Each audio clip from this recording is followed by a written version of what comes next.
Alléluia, Alléluia. Nani mokonzi, nani mobikisi, nani atombolaka, soki ezali ebetela ye maboko.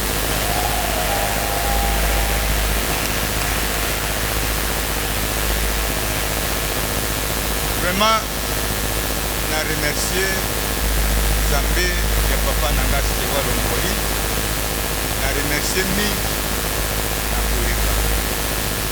Comment Zambé wana azosala. Alléluia botana. Na remercier pe basali ya Nzambe. Nyonso o bazali kosali na Nzambe. Comment na remercier puisque bozalaki na mbelongo. Wakopanyaki na ngai mpona kopesa ngai baide ndenge nini nakoki kofanda ndenge nini nakoki kotambola. Vraiment merci. Napesi bino merci mingi. Napesi pe église merci. Nakobanda na mère double. Malgré kombo mosu nayebi te mère double Nzambe na remercier yo mama ya mabota. Na remercier yo mingi Nzambe asala lelo lisusu ebele otikala kaka bongo. Vraiment, je remercie ma maman, je remercie ma papa. Vraiment, merci. Nazana ya kolobate. Comment alobikaka merci. Et l'autre on a conseillé à la bino, oti kangaite. Ndenge nazokende na teko timola banzoi. Teko tumola ba scorpio, oti kangaka na mabo na mabonde. Comment vous allez na remercier bino.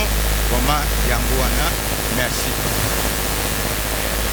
Nous allons prier pour lui. Ensemble, bonne année. Pasteur, je crois que il y a un bâtiment. Je suis venu pour recevoir la ressource.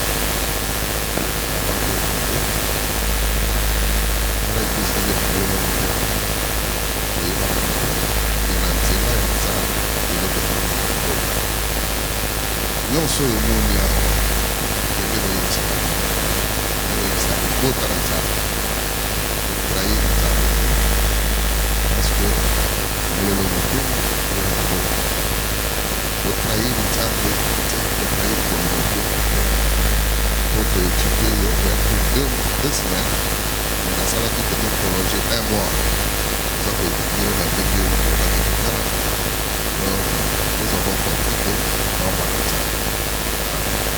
restez toujours comme ça.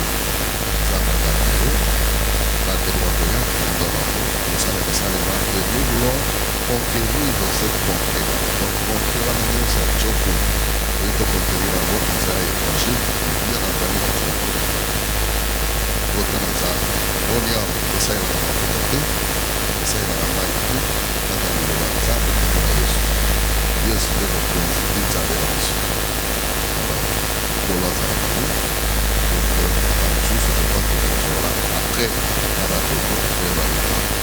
Aujourd'hui, nous avons une bénédiction à faire pour que ça fasse ça. L'église évangélique pour le salut des âmes. Il faut gagner le béni dans ça. Ça fait bien. Amen. Père Céleste, ta petite grâce, je bénis mon fils, ton serviteur, le pasteur Théla, sur le fils. Je le recommande à l'Éternel. Je sais que tu l'as appelé, ça fait longtemps. Mais aujourd'hui, tu as voulu que nous travaillions ensemble. Je le bénis de tout mon cœur. Dans le nom de Jésus. Et cette onction qui travaille avec moi dans cette communauté, l'accompagne. Là, il va délivrer de nous pour annoncer l'évangile. Il gagne plusieurs âmes. Je bénis sa femme. Pour les serviteurs qui marchent avec nous, puissent lui obéir. Et que même la conquête l'obéisse. La manière dont il travaillait avant, par rapport à ce qu'il va travailler maintenant, nous voulons voir un grand changement. Qu'il soit grand, Seigneur notre Père, pour l'évangile. Merci Seigneur notre Dieu, merci notre roi, parce qu'il va pouvoir partir, accompagner. Merci Jésus de Nazareth. Je bénis même l'équipe de ses fils, ses enfants, au nom puissant de Jésus. Accorde-lui la paix, la joie, la santé, l'argent éternel, pour qu'ils puissent bien travailler. Parce que l'évangile est gratuit, mais l'évangélisation demande des moyens. Accorde les moyens. À partir de lui, à partir de la prière qu'il va commencer à faire, que tu suscites, que tu puisses créer beaucoup d'entreprises, que tu puisses créer beaucoup de bonnes choses. Éternel notre Dieu, que ta grâce ouvre des portes qui vont partout et qui fait ça. Au nom de Jésus, cette onction l'accompagne en toutes choses. Donne-lui la santé, la longévité, ainsi que son église. Dans le nom de Jésus. Amen.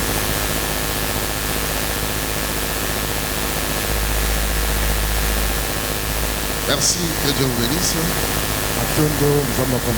Après tous les services, j'aurai besoin de vous pour donner la vie. Que Dieu vous bénisse. Alors, nous revenons dans le message de ce matin. Je voudrais que nous puissions parler de la famille ce matin et prier pour la famille. Que Dieu soit béni. Alléluia. Nous voulons parler de la famille parce que nous sommes dans notre deuxième partie de l'année 2025 et le Seigneur m'a mis à cœur de rappeler certaines personnes, de parler de la famille. Parce que sans la famille, il n'y a pas le pays. Sans la famille, il n'y a pas la société. Sans la famille, il n'y a pas l'église. Sans la famille, il n'y a pas de mariage. Sans la famille, il n'y a rien.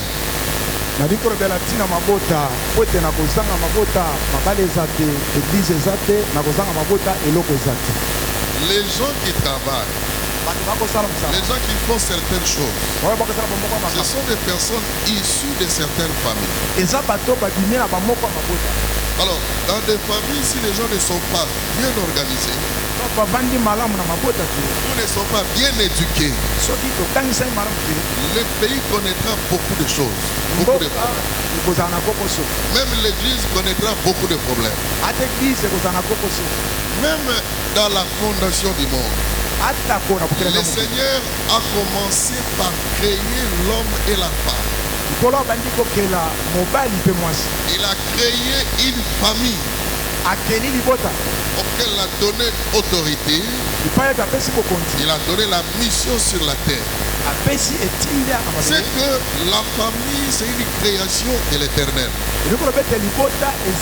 C'est une idéologie de l'Éternel lui-même. Quand on parle de la famille, nous voyons le soubassement de tous ces dieux. Dieu a commencé par une famille, vous connaissez son histoire sur la terre. Il a créé toutes choses. Mais il fallait qu'une famille soit là pour la continuité de son œuvre. C'est pourquoi Dieu donne de l'importance aux familles sur la terre. Quand quelqu'un dit que, il dit à Abraham, toutes les familles de la terre seront bénies en toi. C'est-à-dire Dieu est en train de regarder la bénédiction qu'il avait mise pour les familles. Il faudrait qu'il y ait un homme au travers lequel ces bénédictions-là pourra se répandre sur toutes les familles sur la terre.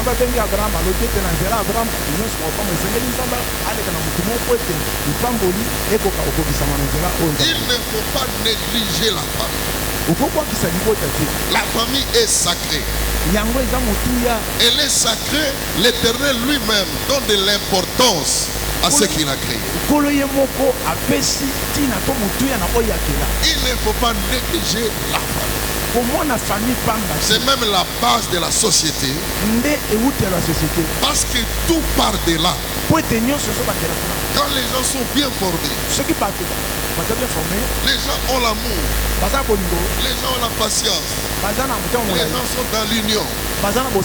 Et partout où ils vont se retrouver, ce qu'ils ont eu comme éducation de base, ça va se répandre partout. On va reconnaître de quelle famille tu es. Écoutez, quand Saoul était là en face de David, Saoul azalaki liboso ya Il a Daouda. posé la question pour savoir cet enfant vient de quelle famille. Saoul atuni mutuna mpona koyeba mwana oyo David awuti na De liboso. qui est-il fils? Yo oyi mwana nani? Parce que les exploits qu'il vient de faire, Po ete makambo outi osala il faudra regarder la source de provenance de cet enfant. esengeli toyebi eutelo na yo David. C'est-à-dire, à travers tous les actes que nous sommes en train de poser, Po ete na misala nyonso tokosala on voit de quelle famille nous sommes. bakotala awuti na liboso nini. Peu importe ton âge, Ata mbula ozala peu importe ce que tu fais, ata okosala à côté la libota nini auti. C'est-à-dire que la famille est sacrée, la famille a de l'importance. Dieu donne beaucoup d'importance à la famille quand il déverse sa bénédiction, ainsi de suite. C'est pourquoi chaque personne doit, d'une manière ou d'une autre, tenir compte de la famille d'où il est sorti. famille eza motuya famille eza ntina ya mwana moko na moko esengeli ayeba otala to komona mama bipai wapi oyo ya bo Et savoir respecter cette structure-là. koyeba kotosa molongo wana Savoir honorer cette structure instituée par l'Éternel. koyeba komiemia molongo wana C'est pourquoi l'apôtre Paul dit, nde boto paul alobi dans le livre de 1 Timothée chapitre 5, na 1 Timothée chapitre 5 le verset 8, 1 Timothée 5 il dit, si quelqu'un n'a pas soin de sien, mettez-vous debout, totelemi likolo soki mutu moko ayebi kosunga libota oyo aye te si quelqu'un n'a pas soin de sien, soki moto ayebi et kosunga libota oyo principalement mingimingi ceux de sa famille, baya libota oyo aye il a renié la foi abwakisi kondima et il est pire qu'un infidèle. aleki kutu mopagana Si quelqu'un, mettez-vous, si quelqu'un n'a pas soin, soki moto moko ayebaka si quelqu'un ne considère pas, apesaka ntina na libota si te quelqu'un ne soutient pas, asungaka te si quelqu'un ne prend pas en charge, ayembaka mokumba te si quelqu'un ne s'approche pas, apusanaka te si quelqu'un n'est pas capable de ramener le sien aza na makoki ya komema oyo aye te dans la vérité, na bosolo dans les droits chemins, na nzela esengeli on dit que cet homme-là, cette femme-là a renié la foi. mwasi oyo mobali oyo abwakisi Il kondima ne connaît pas Dieu. ayebi nzambe te Il a renié. abwakisi asundoli Même si tu es entré dans l'eau de baptême, ata kokoti na maya libatisi même si tu prophétises, atako oyimaka mobele même si tu as des visions, atako oza na bimoniseli apôtre, pasteur, docteur, ainsi de suite. apotre paster mpe bongo na bongo Mais si tu ne prends pas soin soki yo oyebi komema libota te de sien, pardon, osunga oyo yo tu es pire qu'un infidèle. yo oleki na pagana Et tu as renié la foi. osundoli kondima C'est que tu as abandonné la foi. obwakisi Tu kondima ne connais pas Dieu, oyebi nzambe tu te ne connais pas les choses de Dieu, oyebi makambo ya nzambe te et tu n'es pas digne d'être appelé enfant de Dieu. yo esengami na yo to babengo mwana na nzambe Peu importe ton statut, atako lolenge na yo mais si kasi tu soki ne t'occupes pas, tosala te tu ne t'occupes pas tokosala te de ces gens ici, na bato tu es pire oza qu'un infidèle. oleka Acclamons le Seigneur. maboko makasi C'est des cris de joie. ganga koganga Parce esengo que Dieu lui-même a donné de l'importance. pote nzambe moko apesi motuya eloko nzambe apesi motuya yo okominimize yango. Pourquoi? mpo na nini Parce que même la personne qui est à côté de toi ata moto aza pembeni na yo a été créée à l'image de Dieu. akelami na elimi na C'est-à-dire nzambe Dieu lui donne de l'importance. nzambe apesi motuya Mais toi, kasi yo par quel plaisir, par quelle autorité, na bokonzi nini na tu vas minimiser la personne qui est à côté de toi? okomona moto apene na yo pamba Parce que l'Éternel lui-même lui donne la confiance. kolo yo moko apesi motema L'Éternel lui-même lui donne la valeur. kolo yo moko azopesa ye Et motuya toi, tu vas minimiser cet homme sur base de quoi? yo okomona epamba na ntina nini Tu vas minimiser cette femme sur base de quoi? okomona mwasi mobali oyo pamba na ntina nini Acclamons le Seigneur. Gloire soit rendue au Seigneur. Mais la famille en quoi c'est quoi? kasi famille eyi nini La famille en soi c'est quoi? famille yango eza nini Je te donne le définir par plusieurs manières. tokolimbolanga balenge ebele Mais je vais vous donner quelques définitions. bakopesa biso bamwa limbola Ça, C'est l'ensemble des parents et les enfants, ce que nous avons appris à l'école. La famille est composée des pères, de la mère et les enfants. C'est ça, non? Même à l'école primaire, on a appris ça. La famille est composée des pères, des mères et des enfants. Nous avons appris ça. Et les enfants même de l'école maternelle, ils les citent. Père, mère, les enfants. La famille extra, d'une manière stricte. Les gens se sont basés à ça. Les gens se sont attelés à ça. Ils sont basés à ça pour dire que si je me limite ici, ma famille c'est ma femme et mes enfants. Et ils se limitent là-bas. Parce qu'on nous a appris à l'école. Ce n'est pas aussi mauvais. Mais nous allons découvrir certaines choses. Acclamer le Seigneur. Là, ce sont les explications que les gens ont données. Les mots nous proposent. Parce qu'ils vivent sous le même toit. Papa, maman et les enfants. Et ça s'arrête là. Et ma famille, ce sont les enfants et ma femme ou mon conjoint. Ce n'est pas aussi mauvais, c'est une définition. Et il y a les autres qui sont en train d'exploiter cela. Acclamons le Seigneur. Mais en deuxième position, il y a encore quoi? La famille, c'est un groupe de choses ou d'êtres qui partagent eux-mêmes le caractère commun. Un groupement de choses. On a étudié ça même en botanique. Ou encore en zoologie. Un groupement de choses ou des êtres qui partagent un caractère commun. Quand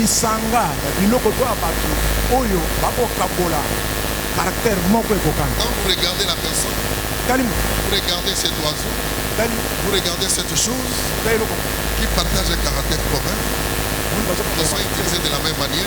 Quand vous regardez, vous retrouvez c'est l'autre. Là, ce n'est pas notre problème aujourd'hui. Alléluia. Qui partage le même caractère. La famille, c'est quoi encore? En troisième position, c'est l'ensemble des personnes ayant le lien de parenté. Le lien de parenté par le sang ou par alliance. Les personnes qui ont le lien de parenté par le sang ou par alliance. Là, il y a deux choses. Par le sang, ici de même père, même mère, même généalogie. Makila moko ekiti yakata na kai yakata ekiti kabana pesa les divisions wana bien de parenté za na kati yakata mwasi ya nani tout ça ainsi de suite avec la famille et l'âge. Alléluia. Alléluia. Yeuti na mokoko moko ekiti mokoko na biso oyo apotaki oyo totakana mona sociologie africaine. C'est un arbre sociologique. Asali boye, oyo bali oyo akiti, ekiti bobakoti oyo sikoyo na arbre na ife abali tel, ekiti, eti ekomi parabis. Betela koloba baba. Beta maboko. Pour la sociologie africaine, sociologie africaine est un Samisobo. Et au moment que ce qu'on remonte par au petit notre ancêtre est là. Et quand vous remontez la barre, vous allez trouver que Okokuta, Zambé, Mokonde, Mukolo Bakabuyos. Acclamons le Seigneur. Et c'est ça aussi la définition d'une famille. C'est pourquoi on ne peut pas négliger tout ça. Parce que Dieu n'est pas une bête pour ça la structure à modèle. Alléluia. Alléluia. Gloire soit à Dieu Tout-Puissant. Et c'est ça aussi la famille. Donc le même lien de sang, le même lien de parenté, le même lien d'alliance. Il y a aussi des familles composées. ezali bafamille oyo basangisi. Il y a des familles, il y a l'adoption, il y a beaucoup de choses. Donc il y a une alliance entre Koko et Koko, oh, et Natata, oh, Aoutaki na bana na Ekotoyo, Aoutaki Koto, tout ça va être Masakari, Bakome Sikamoko, et comme ils sont les botans, à travers le Seigneur. Et comme ils sont les botans, au moins que même pas de botans, la parole lignée Moko. Na bamosusu bautaki baye kokuta bino bautaki kotoyo babimeli koto bango tu bakomi libota moko ekomona bino ndeko na biso oyo tata mwasi ndeko na biso alleluya mais bamindele bayekolisi biso ke non mon demi frère mon cousin ndeko na nga ndambu alleluya ma cousine ndeko na nga mwasi ya ndambu bapesi baterme. Mais si vous êtes en Afrique, vous avez vu que non, ndeko na ngai. Ndeko na koloba boko makasi. Oh, ndeko na nga ndambo te. Ndeko na nga. Ata bautaki de wapi to yebi ke ndeko na nga. Ndeko na nga. Oh mona ya tata mwasi na mona ya noko tout ça, bazana ba dislocation ainsi de suite mais oh ya yebi que non, ndeko na nga parce que to uti na linyemo. Mama na ya zali ndeko ya tata na nga. Molongo moko touti kuna biso toza na ancêtre moko ntango tokozonga na mboka na biso kuna koluka banani tosa tokokuta moko na biso nani moko. Alléluia. Alléluia. Et c'est ça aussi la famille. On ne peut pas passer outre. Mais le monde nous présente autre chose. Le monde nous présente une catégorie de personnes où ils allaient vraiment strict et tikaliwana.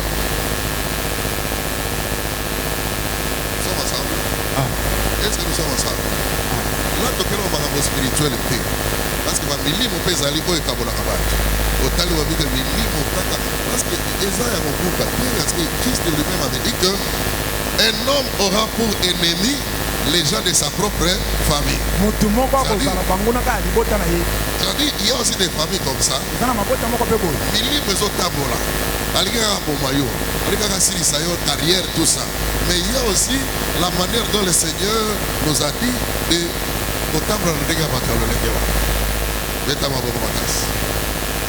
acclamons le Seigneur. Vous serez qui de joie.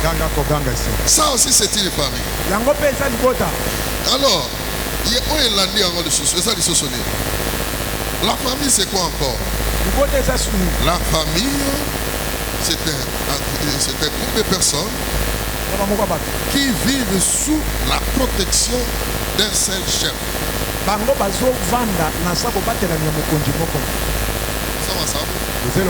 Ils vivent sous la protection d'un même chef. C'est ça aussi la famille. Un seul chef. Peu importe, peut-être que la chef coutumier. Patron et allé tout ça. Un seul chef. Alléluia. Ça peut être le pays par exemple. Nous sommes tous Congolais. Peu importe nos tribus. Et quand on se retrouve, même à l'étranger, même partout, nous disons que nous sommes Congolais. C'est-à-dire que dans le Congo, nous sommes une famille. La famille des Congolais. Nous sommes dirigés par un seul chef, le président de la République.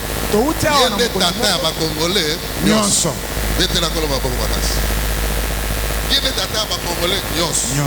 Parce que vous pouvez vous retrouver quelque part. Un jour on était en Afrique du Sud. À l'époque avec le pasteur Denis Nzouzi, on marchait comme ça. Nous avons écouté les gens en train de parler lingala. Alléluia. Et quand on a tourné, c'était pour la première fois. Nous tournons total. Oh, vous allez. Et puis ces gens-là ont dit, oh, alléluia. Alors, ce sont nos frères. C'est notre famille qui vit à l'étranger. Et quand vous êtes là-bas, vous vous retrouvez, il y a cohésion en famille. Et les gens peuvent te prendre en charge. Parce que vous venez du pays, le pays où il est aussi sorti. po outi na mboka oye pe auti. Au monde même à Bolinganaté, beaucoup de la Kate, mais quand vous vous retrouvez ailleurs, ailleurs que vous allez Congolais, yeba Congolais, au monde que union et ma casse. Bien entendu, il y a aussi des dérapages. Même awa ezandenge moko même na kati église awa yana bato ya komeona nzela ya malamu na bato ya komeona nzela ya mabe.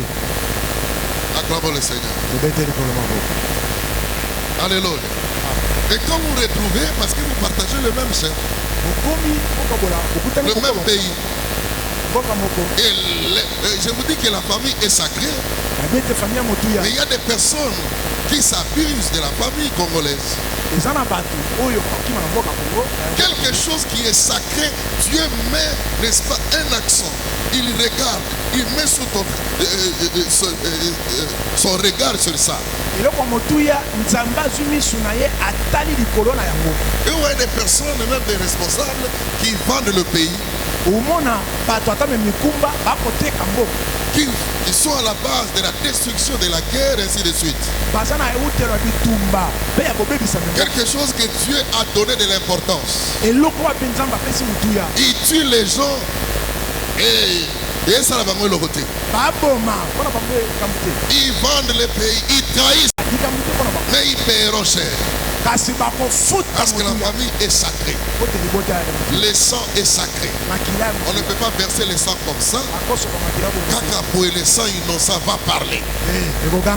Et les gens qui sont dans la rébellion, tout ça, rassurez-vous que ces gens-là payeront cher. Parce que le pays est sacré, la patrie est sacrée. Boyebete boko futa ebele boete famille motuya mboka pe ei motuya. La Bible dit, c'est vrai que le scandale sera là. Le scandale pourra arriver. Mais malheur à la personne envers laquelle le scandale a.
Ok,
Ephésiens 6, à partir de verset.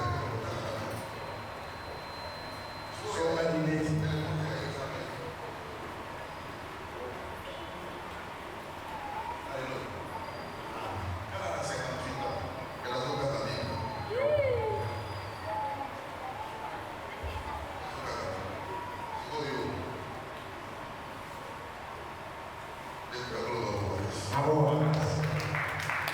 Enfants, obéissez à vos parents selon le Seigneur.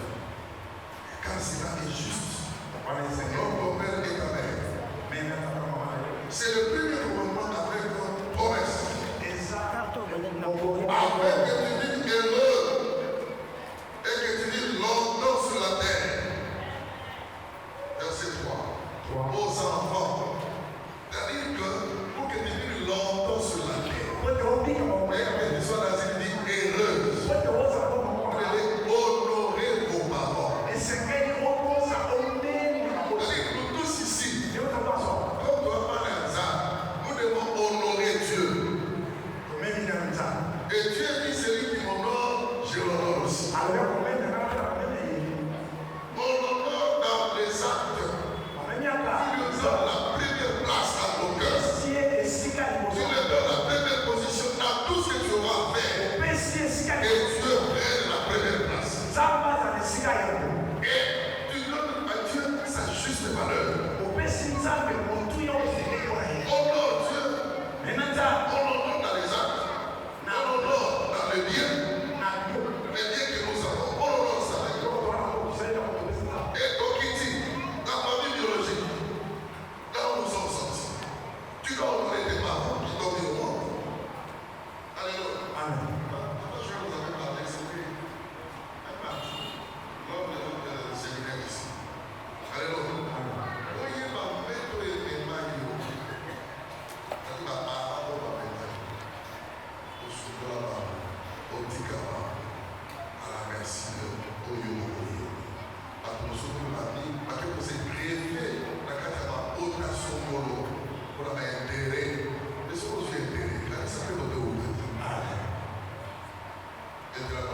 Bénédiction qui a donné pour les Arabes est importante.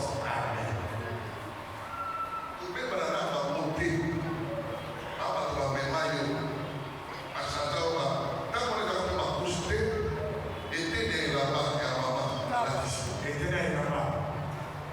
Il ne mettait pas de temps. Mais il ne faut pas de temps. Mais il faut pas coucher après. Où est-ce qu'on est? Pas coucher après. Et puis les là-bas dans la carte. Tabac. Voilà, tiens. Ma fouille a bien la parole. On a les autres. Mais nous qui allons les dire. On gagne. On gagne 7. Et ça va mater. Ça va voler. Ça va faire tout le monde qui t'a. Les géniteurs restent les géniteurs. Tu as son sang. Attends ce qui n'est mais les sangs là.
Si vous êtes dans l'église, attends la l'église.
Éducation au pays, ça va bon à nos abonnés.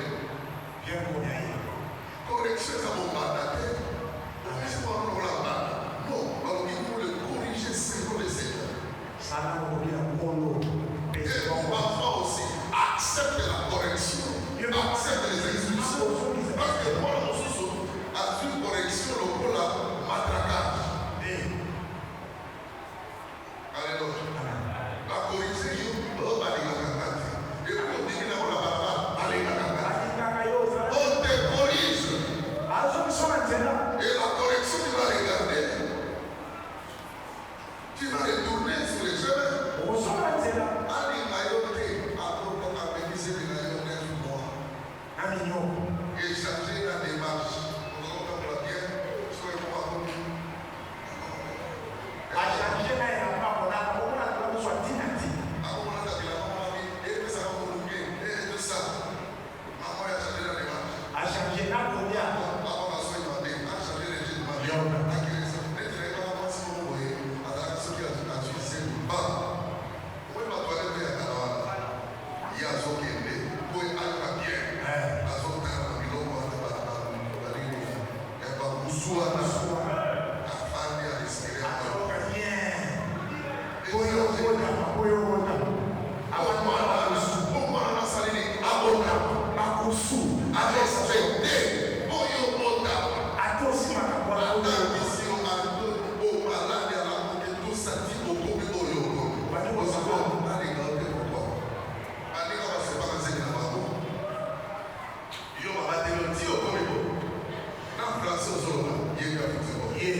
Bila kono. Misala te. Okota te. Omeka te. Maka mususu le wako comprendre que l'homme va comprendre. Amen. Amina. Non la kine. Ayo. So nyoso tola ko.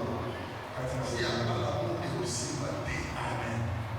Corriger les enfants. Élever les services du Seigneur. Au cas où la main posée. Ça la main solo la main. L'autre ça qui mettre la les autres vont mourir. L'autre ça qui les personnes qui la les autres vont mourir. Alors ça va vous mettre la solo là. Allez ça y est, les bourres les blancs qui arrivent comme ça. Et bien tout ça. Donc c'est comme ça que dans une famille chrétienne, il y aura l'harmonie. Ezande boye nakati kona wa Kristo. Ici à l'église, j'ai fait un effort pour éviter de tout terrain. On a fait ce qui va coûter. Sur le véritable, les choses qui vont vous aller, il y a un moment de créer les bâtons pour l'éducation. Alors, il y a un moment de, ce qu'on dit dans la barrière, la vie, diga au barrière. Diga. Avec ce qu'il va vous vraiment gagner aujourd'hui.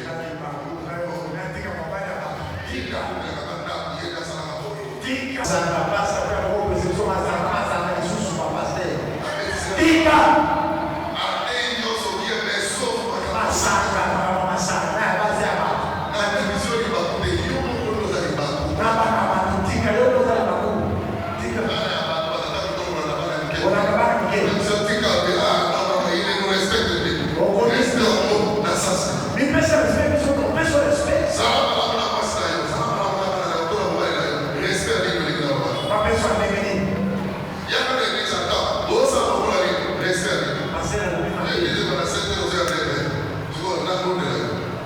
Começa a falar na 11.